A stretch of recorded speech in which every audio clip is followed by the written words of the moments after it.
we've got this from Axios. Exclusive poll. Oh, we trust Axios. Harris opens up early edge with young voters. Take a look at this. If the 2024 election were held today, who would you vote for if the candidates were Biden or Trump? 53% for Biden. If the elections were held today, who would you vote for if the candidates were Kamala Harris, Trump? And Kamala's got 60%.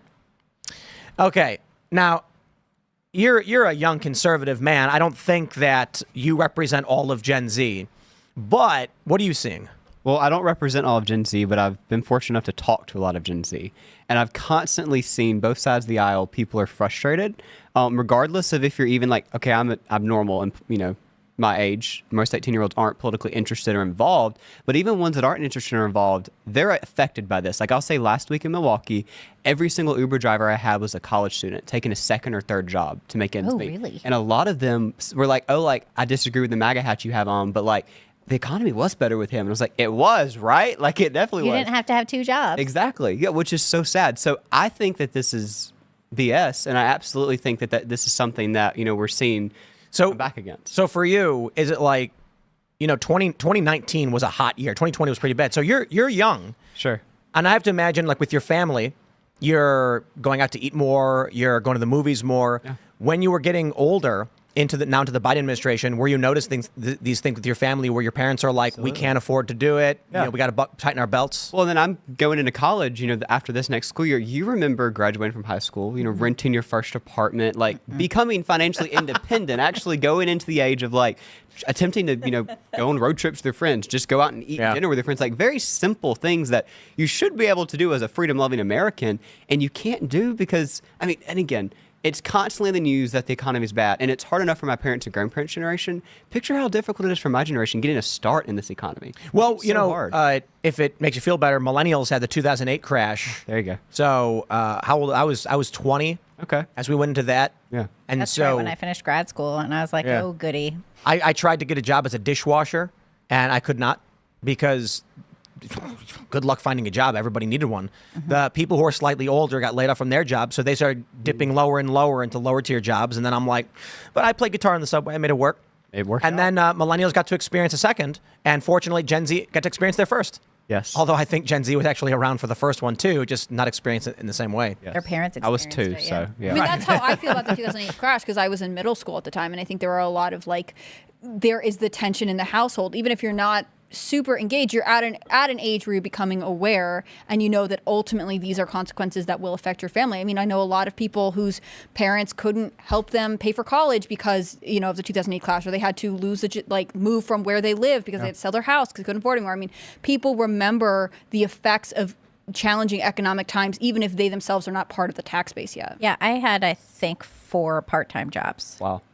And that was like how I was doing stuff, and I was doing my art and stuff. So, well, here's a non-economy example. I mean, I know the numbers on the screen, and this is Axios again. Like Tim said, we can't really trust them. These are some people telling us that Kamala's not really the borders are, but the numbers on the screen actually are better for Trump than 16 and 20. And I think a big part of that is my generation. You said you were in middle school for recessions and stuff. I was in middle school when COVID hit. And that really radicalized my generation to being like, wow, big government is bad. Like, COVID was big government at its worst. Big government during COVID shut me out of school for a year and a half, told me I was an evil, horrible human being if I went and visited grandma for Thanksgiving dinner, that I had to strap a diaper to my face anytime I walked outside. I could pull it up to eat, but that was fine. We really was like, oh, wait, hold on. This is kind of crazy. And I remember so many people in my class, none of this makes sense. And I'm from Alabama, majority of my class was conservative, but I had people during then, were on, Zoom chats and stuff for class. And they're like, this is a little crazy that I can't go to church, but the strip club down the street is open. Yeah. And these are people that their parents voted for Biden, at that point they would be voting for Biden this go around. And they're like, wait. Why do we want big government? And I'm like, exactly. Small government's great. And so I think the polling is better because of that. I think COVID helped us by radicalizing it. But I think you're going to have to pony up and admit it. Kamala Harris is memeing with Gen Z, and Gen Z is with it. They take one look at that face, and they're like, that's cool. Let's say this isn't Kamala. This is some staffer, some intern that's in their sophomore year of college somewhere that just found out what Brad is. Kamala doesn't even know she probably has a TikTok account. She has no idea. I will say this, and I've told Trump this to his face. He is the ultimate influencer. He got started in politics from influencing through Twitter in 2015 when no politician was using Twitter. They were still using press releases and stuff like that. And he was like, I'm going to try this. And it worked. And so him and I had a conversation a few months ago. He was waving his hands in the air. He was like, Brilyn, what can we do to win Gen Z? And I said, Mr. President, it's simple. Like, go to mainstream social media platforms. True Social is great, but my generation is not on True Social. You're talking to an echo chamber. You have to go to places where young people are. And so he rejoined Instagram a week or two after that. And since then, he's on TikTok. He has the fastest growing TikTok account in TikTok history. I promise you, we can revisit this next week. Kamala Harris will not beat his numbers because it's young people who are like, wait, he's authentic. Like when Biden started his TikTok, you remember this, he pulled up the screen, he's like, good morning, Gen Z, pause. I'm so happy to be on your For You page, pause. And Trump's on there and he's like, he's a selfie video with Logan Paul. And he's like, hey guys, what's up? Glad to be on TikTok. Vote for me. Like it's just authentic. Well, and he's It making works. like YouTube content. Like Yes. he was doing that golf video the other day. I mean, there is an element of like he is just being himself and it's working. Absolutely. Whereas I feel like you're in a better position to comment on this than I am, but I feel like this is Gen Z or maybe very, very young, like tail end of millennial staffers trying to cram Kamala Harris in front of youth voters the only way they think they can and trying to make her relevant. Like you have all seen videos where people teach their like 98-year-old grandmas current day slang, right? That's and what they'll we're say seeing. it and like You're like, she "What?" says cap and you're sort of like, that's so weird and That's what awkward. this It's is. kind of funny. Like it's not authentic. In fact, they're just kind of laughing at her because she And seems it's almost out of place. It's only been a few days since she obviously is top of the ticket now, but just in these short amount of days, what I've constantly heard from young people is, and this is both sides of the aisle, is we're tired of chaos. And we've constantly seen chaos with the left. We saw chaos with them. They didn't have a nominee till like 2 days ago. They still don't have a VP nominee. We're the party of stability. And it's very easy to say, listen, and this election is unique. Typically, you have two untested people coming, running for office, and you don't know what a term of either one of them would look like. You know exactly what a Donald Trump administration would look like, and you know exactly what a Kamala Harris administration would look like. So it's very easy to sit down with an 18-year-old who's, in high school like me and say, listen, do you want stability or do you want chaos? Clearly, Kamala's a chaos president. They're trying to Obama Kamala, They are. and you can't. And They're trying because- to Obama Kamala. no, Obama has got charisma. Kamala. Kamala. Obama knows how to That's gonna stand be on a a thing. stage. That'll be a thing. Let's compare Obama to Ron DeSantis in terms of charisma. And with all due respect to Ron, who's done some good things with his career, we talked about this when Ron was announcing his candidacy. He's on X Space going, I'm here to lead the great American comeback. The smile was the worst. I'm like, wow. Barack Obama's on stage in front of thousands of people in Chicago with a scowl, and he's like, "We are going to lead America to freedom," like just something like that. And everyone's screaming and cheering, and he's shaking his fist. That guy knows how to rally a crowd. Sure. And so I can understand back in the day. I remember when he was running, he was the celebrity candidate. He was the cool guy. And they played that up, and it did work with young people. Not that like young people turn out in massive numbers anyway, but it did work to a greater degree than usual. You can't do that with Kamala. Oh. She is a cackling fiend.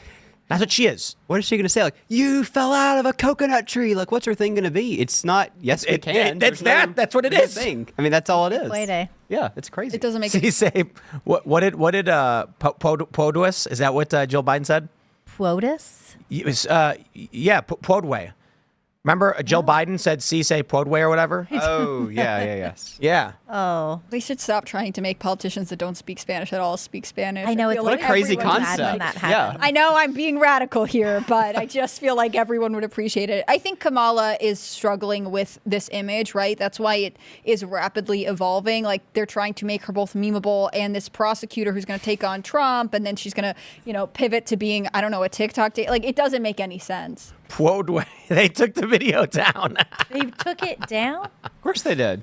Yeah, of course. They can't let you do that. Somebody said this earlier. Don't you think Kamala would be a really great like daytime talk show host? She could sit there. Well, she could laugh and talk, but she can't run. Like I don't know what part of me is like she could sit in the Oval Office or the Situation Room and be like, "We're going to make this decision." Like, she's gonna be like, that's hilarious." No, I don't think so, because if she was a daytime talk show host, she'd be sitting down next to a guy and he'd be like, "I have cancer," and she'd go. The best thing that happened for Kamala Harris's image during the 2020 campaign was that Maya Rudolph played her on SNL and actually made her sort of funny and not charming, but like made her into almost a likable character. Like bizarre, you don't relate to her, but there was something there. The real Kamala does not even hold a candle to that, and that's a bad sign for a campaign that's now trying to rapidly throw this together, basically before the election because they know they're going to secure the You think you just fell out of a coconut tree? exist in the context of all in which you live and what came before you. This is really I'm bad. just living that life on Dutch Coke. This is pretty bad. Like, I don't know. They've made better ones of Biden and stuff. This video is made for me, my generation, and no part of that was like, I'm voting for her. I'm like, get her away from me. I mean, the hard thing though is that you were apparently like dyed in the wool conservative over there. So we need to ask the Democrats and Independents. I would love Harry Sisson's take. Yeah, I would. I know love he's to, bought and 'cause paid, but yeah, he. Okay, lined up I'm sorry. pretty You want to quickly. see funny? I'll show you this. I've been trying to fall. I've been on my own for long enough. Maybe you can show me how to love. Maybe. There was a whole channel on YouTube of Trump singing pop songs. And they would like do them this. for Obama too. I mean, Yeah, they're funny. Right. Oh, I should. What's a good Obama song? He did "Call Me Maybe." That was the first one I ever saw, and it was just so funny. I don't. Me The other thing Maybe. is, and you talked about this. Trump was an original influencer. Yes. He made stuff 50 happen. million views. Really? I'm sorry. Just let me. Yeah, here we go. 12 years ago. I love you back. Well, don't ask me, I'll never tell. I look to you as it felt, and now you're in my way. I trade my soul. It's not even that good, and it's got 50 million views. I mean, that was early day stuff. The Trump singing "Blinding Lights" is like, it's actually really good. Let me. Here we go. I'm blinded by the lights. Can't sleep until I feel your touch. I said, oh, I'm drowning in the night. So yeah. That was So 3 years ago. no, this art is form not the original video. This is someone I was reposting gonna say this it. art form has evolved over the years. Yeah, it's Miss. What's the guy's name? I got to get his name to give him credit. It's he put it in the video. Where is it? Maestro Zikos. Credit to him. I think Trump has an influence on culture that Kamala Harris couldn't, right? She just doesn't have it. If she did, she would have done better in the primary. Someone would have discovered her by now. It's not like she has been in the public eye for a long time. And I think this is something that I really credit Gen Z for. I think they can sniff out frauds, right? Like She does. You can't seem like a make real them like fraud. people. Yeah, she No, does. she seem does. super fake. And yeah, if she had any draw, she Wouldn't we she have it would by now? drawn it by now. like Like she already ran for president and it didn't go well. No. And she actually got shuffled, in my opinion, she got shuffled right to the back of the Biden administration in early days. quick. So I love this one though. This is Ryan James Gerdusky. He says, "This is how Democrats think about their fellow Americans and how they select a vice president." Quote, "Let's just face it. There's a lot of sexist, racist white dudes out there in America who don't like Trump, but just need a little extra validation." One person familiar with the campaign's thinking told NBC News, and bringing one of the people mentioned onto the ticket helps validate her among those constituents. What a wild. apparently her entire The VP whole- shortlist is just white guys. But it's also a random person we don't know. They've not quoted anybody, and this person is psychic and understands what Kamala's campaign is thinking. I'm sorry, dude. I'm not interested in whatever whatever that is. But they've normalized that whole one person familiar, one source. Yeah, they have, it's- which is crazy. Yeah. Yeah. I just Anonymous. look. What they do is they will say something like, "A source close to Donald Trump's office said he was planning on kicking a dog," and that source close to his office is the homeless guy who's in the alley close to the building, and they're like, "But we're telling the truth." Who has a dog? The homeless guy has a dog, and he's kicking it. Well, I'm just saying, like they use these manipulative phrases. One person familiar with the campaign's thinking. I'm familiar with the campaign's thinking, and I think Kamala wants to kick a dog. I think probably Reported Kamala already NBC News. did kick a dog. To your point about the 2020 primaries, I think you're absolutely right. I don't know if you remember, it was down to Biden and Bernie. And remember that last CNN? They forced him out. They did. They forced him Bernie out. Yeah. It wasn't Kamala on the stage. She had been gone well. But remember, Tulsi got her to leave after that, After she horrible destroyed. debate. Yeah, Yes. Tulsi Gabbard destroyed Kamala Yeah. Harris. Yes. And then to your point about the influencers and Trump understanding that, he really, like, it's not something we have to convince him. It was like, we were talking about the convention, the idea that I pitched last year when Ronna McDaniel was still in charge and didn't get anywhere, and then Whatley actually took it on, and we did it because Trump actually let us do it. He let us spearhead it.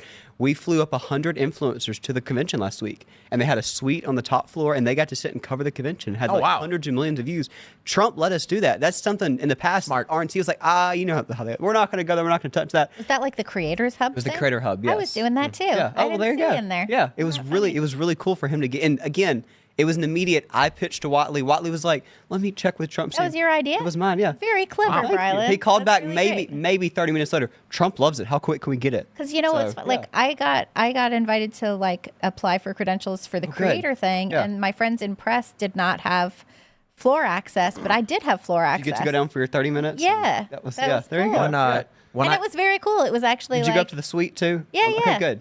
Food When and I met, everything? Good. I did some work up there. He's Well, like I meant making Trump. sure you had a good time. Yes, because I'm of like, it. yeah, I'm feeling customer like- service Did over you get here. enough better about water? it now. Yeah. I'll send you a survey later. when I We're doing it again in 4 met, years. So when I met Trump for the first time at Mar-a-Lago, yeah. it was Brucewitz who introduced me to him. Oh, yeah. And then he was like, Brucewitz was like, Tim's got one of the biggest channels on YouTube. And then immediately Trump goes, you know who the biggest influencer in the world is? And I went, Joe Rogan. And then he was like, me. That's what they say. They say it's me. And I was like, you know, you're right. And I was like, oh, That's a good impression. Your impression. Actually, the impression. Did you do it? to him, no. But I was like, actually, yeah, he's probably right. He posts one thing and the entire media apparatus is just like on it. Right, it's like pigeons in Central Park when you throw out half a stale bagel, you know, and they go nuts. I was with Sarah Sanders last week one day around lunch, and we were talking, just kind of reminiscing of White House days. And she was like, yeah, I never had to send out these press releases. You know, they have to speak on Biden's behalf. She was like, Trump would do the talking, and I would just go defend him. You know, he would just tweet it. Yep. That was the news for the day. Immediately, he would sit there and watch the Kaiwan trains, you know, sipping a Diet Coke. So Yeah. also for the impressions, the amount of times that I've seen people walk up to him and do an impression in front of him is wild. They have so much courage to do that. And he always loves it. You know how he is. But you need to do it next time. No, I don't know. I wouldn't do that. Thanks for watching this clip from Timcast IRL. Make sure to check out the live show Monday through Friday at 8 p.m. on this channel. Subscribe, and we'll see you all there.